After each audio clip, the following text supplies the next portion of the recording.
Hello.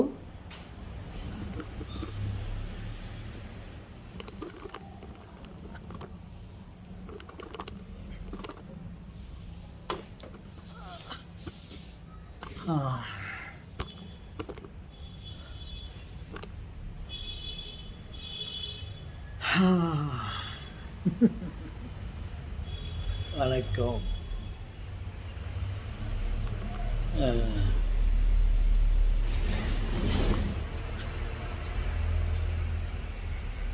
இந்த ஆரம் என்ன கேள்விப்பட்டுக்கிறீங்களா?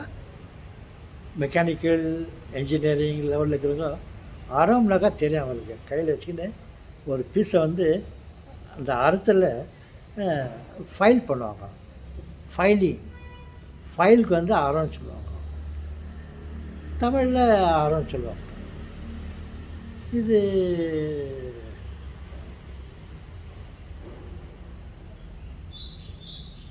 மற்ற விஷயத்தில் அறம்னாக்கா தர்மம். அறம் செய், தர்மம் செய், அறம் செய்ய விரும்பி அப்படின்னு சொல்லுவாங்க. தர்மம் செய், உனக்கு நல்லது கடவுள் நல்லது பண்ணுவார் அப்படின்ட்டு. அப்படி அது ஒரு பாட்டாம். தர்மம் தலை காக்கும், தக்க சமயத்தில் உயிர் காக்கும் அப்படின்னு ஒரு மொழி இருந்தது. அதை ஒருத்தர் வேடிக்கையா நோ நோ நோ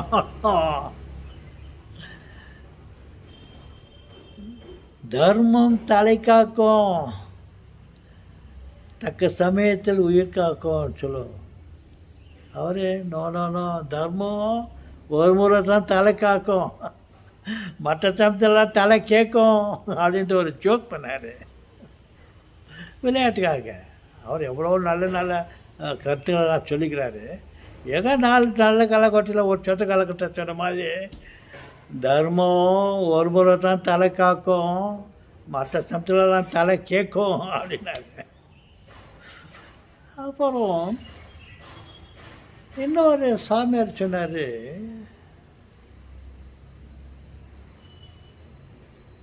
நீ தர்மம் பண்ணாத,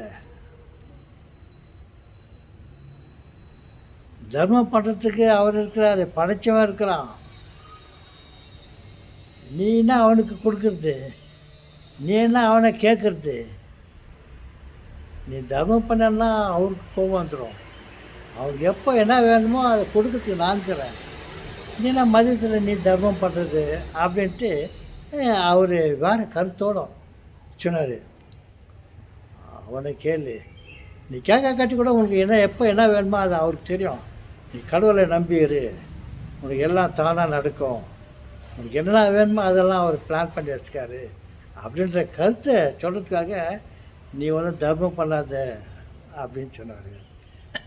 இவனுக்கு ஒரே கன்ஃபியூஸ், ஏன்னா இவன் வந்து தர்மம் தலை கேட்கறான், இவரே தர்மம் செய்யாத அவருக்கு கோபம் வரும் அப்படின்றான். நான் யார் பேசி தான் கேட்குறது, யாரைத்தான் நம்புவதோ பேதை நெஞ்சம், நான் யார் கேட்குறதுன்னு என்னை கேட்டான் ஒருத்தன். நான் சொன்னேன், சரி இந்த பிரச்சனையில் நானே ஒன்றும் சொல்கிற மாதிரி இல்லை, அது உன் இஷ்டம்ப்பா, உனக்கு எது நல்லதுன்னு தெரியுதோ நீ செய்.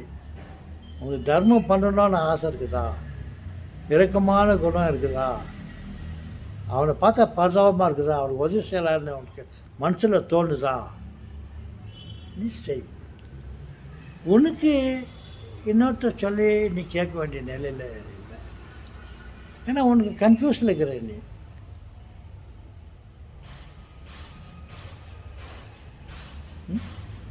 என்ன கேட்டால் நீ கடவுளை நம்பிடு, உனக்கு தக்க சமயத்தில் உங்களுக்கு தேவையான சமயத்தில் அவர் கொடுப்பாருன்ட்டு நான் பச்சை கடவுள் மேலே பாத்தை போட்டு உனக்கு எல்லாம் ஆகாது அப்பப்போ ஆகும்னு. உனக்கு எப்போ உனக்கு இந்த மாதிரி கன்ஃபியூஸ் இருக்குதோ, உன் மனசில் எது வருதோ நீ அதே மாதிரி செய். உனக்கு நீ தான் நீதிபதி. நமக்கு உதவி செய்யணும்னு உனக்கு மனசு இருக்குதா, செய். ஓகே, போங்க செய்யுங்க. அவன் உன்னை கையார வாழ்த்துவான், நீங்களும் மனசுக்கு குளிர்ச்சியாக இருப்பீங்க. ஓகே, பாய்.